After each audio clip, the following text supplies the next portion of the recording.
Now let's come back home. We're nearly 9 months after Nigeria's fiercely contested general elections.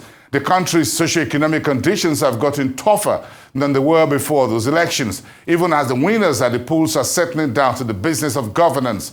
For the electoral promises and campaign manifestos delivered between 2022 into early 2023, Nigerians are today dealing with the daily realities of life and living. Now the question is, where and how do the elections, governance, and economic realities connect under democratic ideals and practices? Let me bring in our rice political analyst, Sumner Sambo, for his perspectives on this. Many thanks, Sumner, for coming through tonight. We appreciate your time. Thank you so much, Bosin, and good evening to our viewers. Thank you so much, Sumner. Well, now, let me get started by asking you, why are Nigeria elections disconnected with the country's socio-economic realities? If there is a connection, tell me.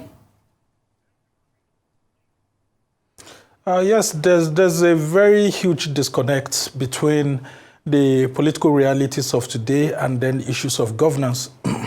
Most of the key actors who want to get into power are just have the intention of getting into power for the luxury of political office rather than the ability to be able to resolve the day-to-day challenges that citizens have to face in the country.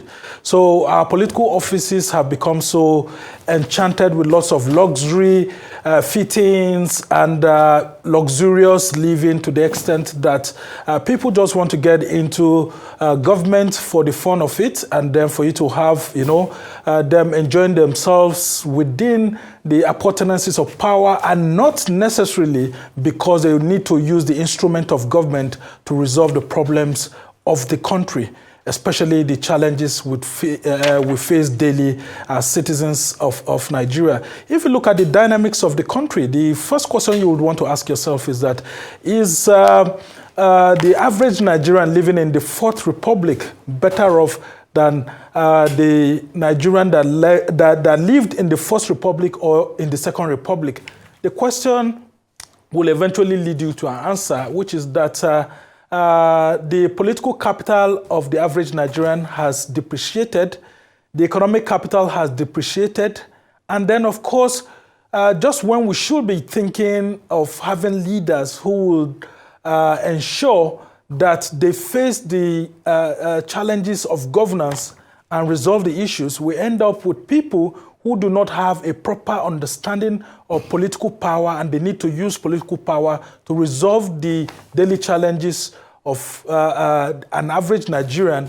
And then you also get to see those who were activists, who were progressives in quote and all of that, who we thought had an alternative to both the sort of politics we saw within the military regimes we had in Nigeria, and then, of course, the ones that we've seen, especially in the Fourth Republic. And when they get into power, many of them have performed poorly, sometimes even worse off than the average politicians that we had thought about, especially those who had called themselves human rights activists during pro-democracy days and all of that. And so the question is actually, there's this argument now in trying to understand the politics of Nigeria. If the political actors themselves really know the kind of country they are running and how we need to be in haste to actually catch up with other economies, because in terms of human capital development, our political indices have really gone down. In terms of the average quality of the life of a Nigerian, it looks like those who are in political office do not understand where we are coming from. And I'm sorry to say that the life of an average politician has gone up in the Fourth Republic since we came on, and then the life of an average Nigerian has gone down. Because if you will remember very quickly before I come in, Bosin, in 1998-1999, when most political actors were coming into power, many of them will be driving Peugeot, maybe 508 or what do they used to call it, 404 and all of that, when we're transiting into democratic governance. But from 2003 to 2007 to 2011, you and I need to see the luxury vehicles that they've now been driving in power, something that will even make some of those former military administrators who were in government during the military regime envious. And so the question is, Why is there a disconnect between the average political actor in power from the common realities of the average citizen, which is the fact that we need to meet the basic needs of citizens and not those in power? Interesting, Sumner, we're having these conversations just about 9 months after those very fiercely contested general elections in Nigeria between February and March. And of course, you remember very well, you are the front line of those political events, political campaigns and promises were based on economic turnaround promises and pledges. Everyone seemed to be carried away. Everyone talked about water, education, health, and what have you. Do you think an average Nigerian voter now, you talk about the politicians, but do you think an average Nigerian voter really cared during those campaigns whether those promises are going to be fulfilled or not?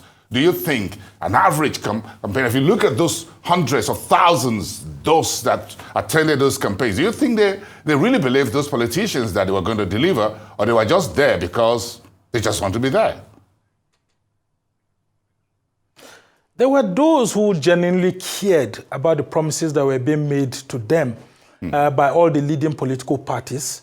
And if you look at what had happened from 2015, when we have the progressives in quote coming into power, that's the leftists getting into government, the expectations were high. And when Buhari was going, some of those indices of governance had reduced. And so the expectation was that whoever was going to be taking over from then President Buhari will be someone who has a clear understanding as to the need of the average Nigerian. And then, of course, those clear needs are in terms of security, in terms of economy, and then, of course, human capital development. That's talking about job creation and all of that, because there are too many people who are out of jobs. In fact, most of the huge population of Nigerians who are out of job is like an entire country, that everybody in that country is jobless when you look at the figures. And so you can imagine how that kind of society will be like if everybody seems jobless with those kind of we're looking at about 34% at a point in time. Yeah, 34%. So if you take 34% of 200 million Nigerians, you're sure they could fit into a very small-sized African country. But just go ahead. Yeah, I mean, if not bigger than that. And so when you see them going to rallies and all of that, there were those who actually really hoped that this group of politicians will actually be people who have some basic understanding as to know that we are at a political period where if Nigerians are not able to get the basic necessities of life, the state itself as an institution may be very difficult for them to be able to move. And so if you look at it right now, the superstructure that holds us together as a country right now is breaking down. In terms of people having respect for the country itself, Nigeria, it's really breaking down. People want to run out of the country. Why would people want to just make it a policy, personal policy, to just leave their country to even places that sometimes, if care is not taken, it's even worse off than Nigeria? It's because the believability in the state is at its lowest level. And it's because of that that some of them went to those who had hope to actually sell. Some of them went to those who actually felt, who they felt had a unique sort of messaging that could help bring out the best. But, you know, these political actors, when they get into government, it's a different ballgame. Like we've seen right now, the renewed hope agenda of President Tinubu, which he has sold to Nigerians, it looks like the party is beginning to forget the renewed hope.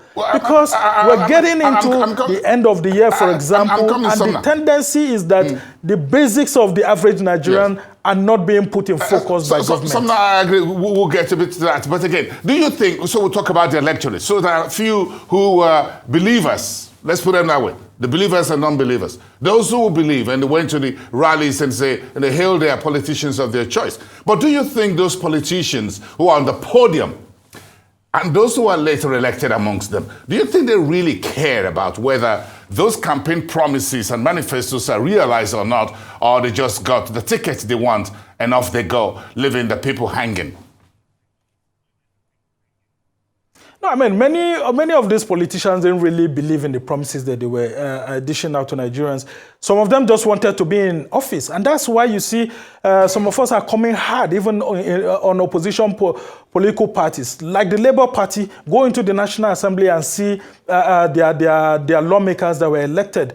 Is there any difference between the Labour Party or PDP National Assembly lawmaker in terms of ideology with that of the APC? It's almost at zero level. When they talk about cars, when they talk about budget, how many of them have you seen dissecting the budget and saying that, look, this is the way our party would have done this better? Or if we had the presidency, this is the direction we would have taken this country much more better. Sumner, were you see a conglomeration of people who want to focus on their own, on what makes them happy. Sumner, were you expecting any of the opposition, perhaps opposition, legislators, senators, or House of Reps to say no to new furniture, new clothing, allowance, whatever? Do you expect them to say no?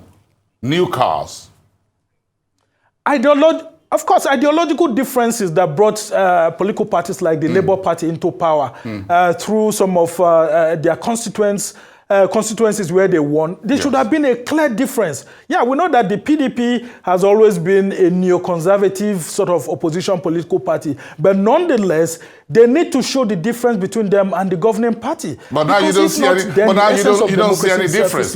You think there's no difference right now? Because democracy without opposition is nothing. Even at the state level, yes, there's not so much difference because we are not getting policy alternatives, budgetary alternatives, we're not getting governance alternatives. And this is the issue that we're talking about. If the opposition parties do not come out and create the alternatives that will entice the people to them, then of course we are going into the next election almost losing to the winning party again.